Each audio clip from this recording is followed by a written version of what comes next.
Hello guys, welcome to today's video. In today's video, we are going to be solving the problem of authorization failed in MetaTrader 5 using Deriv broker. Okay guys, so let's assume this is my current Deriv account and I want to log it in my MetaTrader 5, but it's telling me authorization failed. So this is what you're going to do. Let me click on it. So this is my Deriv account. Let me sign in. So let it load. In case if you're having this problem, just know that the solution I'm going to give you, this it is saying authorization failed. Now this solution I'm giving you, if you have problem with any other broker that you are using, know that you can still settle it the same way. So if I click on sign in again, it will still tell me authorization failed. Now if you are having this issue and you are sure your login details are correct, your login is correct, and your password is correct as well, this is what you are going to do. Do not panic.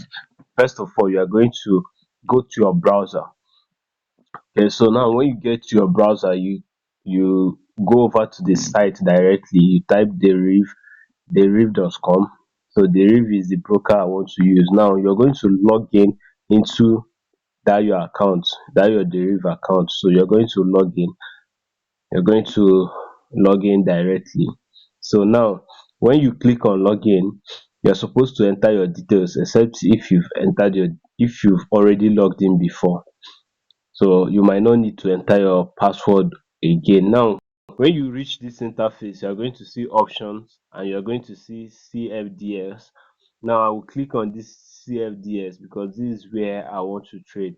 Now when you get to this place, you're going to select the option you want. I want to trade financials, and this is the account I wanted to log in. So what I'm going to do is to click on this open that is here. I'll click on it. Once I click on this open, these are the details that I'm supposed to copy to my MetaTrader 5. These are the details: the broker, the server, and the login, and my password. Now, but instead of me copying all these details, what I'm going to do is to come down here.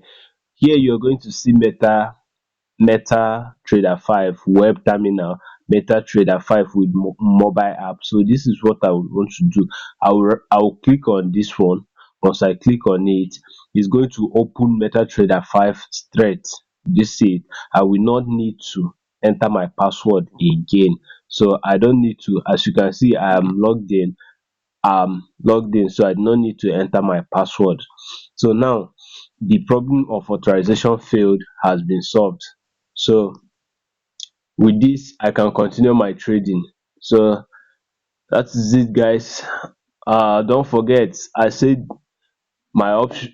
you should go to the site, click on this, and it will take you straight to the app, and you will not have to face authorization failed again. So that is like a direct authorization. If you find this video helpful, guys, consider subscribing, because every week I'll be uploading videos. And if you have any other question or comments, you can drop it in the comment section. Or if you have a contribution, I promise you, any question you have or any problem you have, I will always be ready to make a video about it. So follow this channel, guys. See you in my next video.